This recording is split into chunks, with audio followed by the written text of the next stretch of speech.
नमस्कार साथियों, अभी अभी 5 मिनट पहले की सबसे बड़ी खबर आपको बता दें। राजस्थान के मुख्यमंत्री भजनलाल शर्मा जी और वित्त मंत्री दिया कुमारी ने विधानसभा में लेखानुदान अंतिम बजट पेश किया। अगले वित्त वर्ष में आने वाले पूर्व बजट तक सरकार इसी बजट के अनुसार खर्च करेगी। जी हां साथियों, इस बजट में 70 लाख पदों पर भर्तियां की है और लाडो प्रोत्साहन योजना, मंदिरों के विकास के लिए फंड, कम अवधि के लिए ब्याज मुक्त लोन देने सहित कई बड़ी घोषणा की गई है। जी हां साथियों, इस बजट का लोकसभा चुनाव पर भी असर पड़ेगा।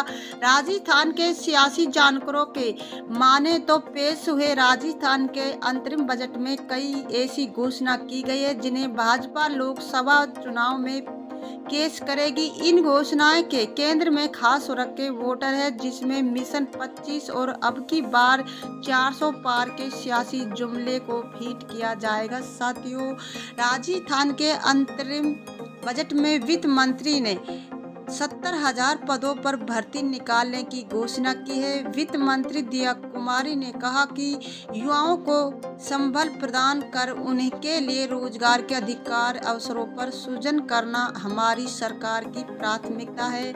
इस क्रम में युवाओं को रोजगार को आगामी वर्ष में सरकार के अधीन लगभग 70,000 पदों पर भर्तियां किए जाने की मैं घोषणा करती हूं। साथ ही युवाओं की काउंसलिंग मार्गदर्शन के माध्यम से निजी क्षेत्र में उनके सवर्णीकरणीय निर्माण के लिए राज्य के समस्त संभाग मुख्यालयों पर युवा साथी केंद्र स्थापित किए जाने की भी प्रस्ताव है। जी साथियों, आपको बता दें इस बार 10 करोड़ रुपए खर्च होंगे। सियासी जानकारों की माने तो सरकार की इस घोषणा के केंद्र में युवा वोटर है। पेपर लीक और भर्ती परीक्षाओं में धांधली के कारण राजस्थान के युवा वोटर पूर्ववर्ती सरकार ने नाराज थे। विधानसभा चुनाव में भी उन्होंने बदलाव के नाम पर वोट दिया। अब अंतरिम बजट में युवाओं के रोजगार के लिए बड़ी घोषणा कर भाजपा ने लोकसभा चुनाव के लिए युवा वोटरों को अपने पाले में बनाए रखने की कोशिश की है। जी साथियों, बता दें अंतरिम बजट में महिलाओं के लिए भी कई घोषणा की गई है। सरकार महिलाओं के लिए एक नई स्कीम लेकर लाई है, जिसका नाम लाडो प्रोत्साहन योजना रखा गया। इस योजना के तहत गरीब परिवारों की बालिकाओं के जन्म पर 1 लाख रुपए का सेविंग बोर्ड दिया जाएगा। इसके अलावा लखपति दीदी योजना के जरिए महिलाओं का आर्थिक सशक्तिकरण करते हुए 5 लाख परिवारों की आय 1 लाख रुपए वार्षिक तय करने का लक्ष्य रखा गया है। साथियों, आपको बता दें साथ ही मातृ वंदन योजना की राशि भी बढ़ा दी गई है। महिलाओं को संप्रेरित इन घोषणा से राजस्थान के सभी लोकसभा सीटों की महिला वोटरों को साधने की कोशिश की गई है। मालूम को हो कि राजस्थान में महिला वोटर विधानसभा चुनाव के समय महिला अत्याचार अपराध का मुद्दा खूब गरमाया था।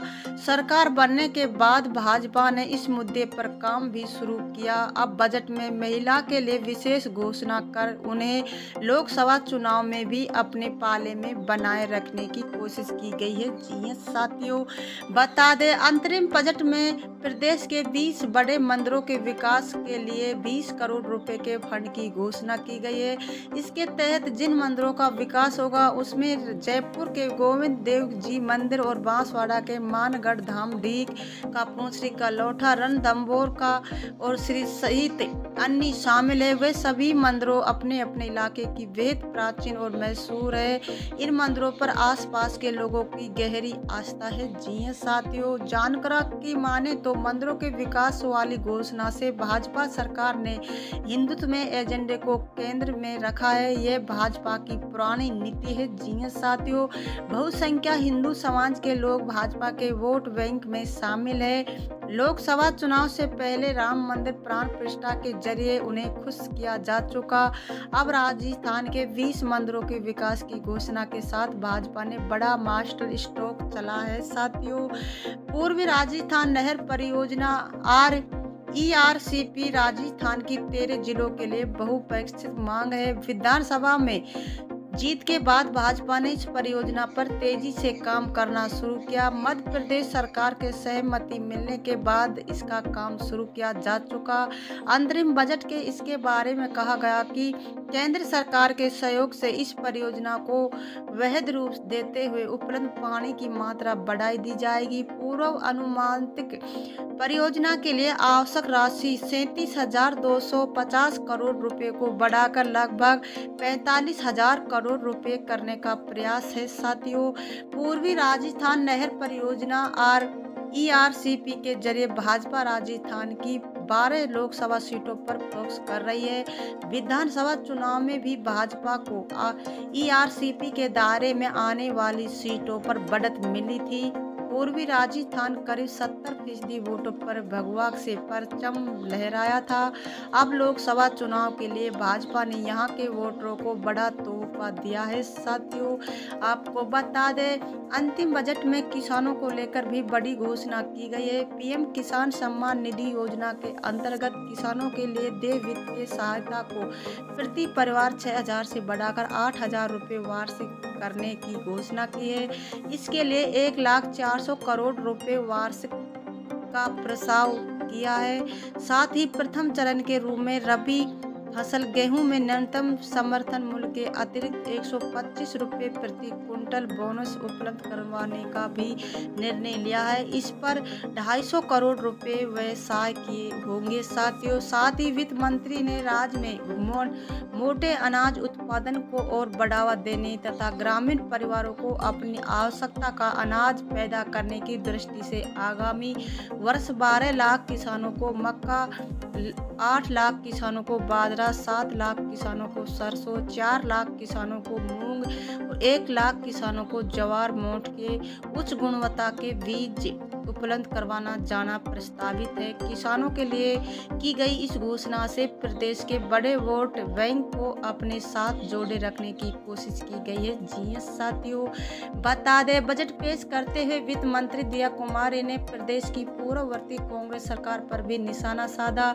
उन्होंने कहा कि इसके कार्यकाल में राज्य जहां एक और विपरीत स्थिति में आ गया, वही दूसरी ओर गलत नीतियों, भ्रष्टाचार, लचर कानून व्यवस्था, कुशासन, तुष्टीकरण के कारण प्रदेश के विकास की गति मंद हुई है। उन्होंने कहा, चुनौतीपूर्ण परिस्थितियों का सामना करते हुए हम प्रधानमंत्री नरेंद्र मोदी के नेतृत्व वाली केंद्र सरकार के सहयोग के साथ अपनी सरकार की ठोस कार्य योजना, सुशासन एक कठिन परिस्थितियों से प्रदेश को सतत विकास के मार्ग पर ले जाएंगे। साथियों, मालूम आगामी लोकसभा चुनाव के कारण बजट प्रस्ताव विधानसभा में चर्चा कराकर पूरा वार्षिक बजट पारित कराया जाना संभव है। जी हाँ साथियों,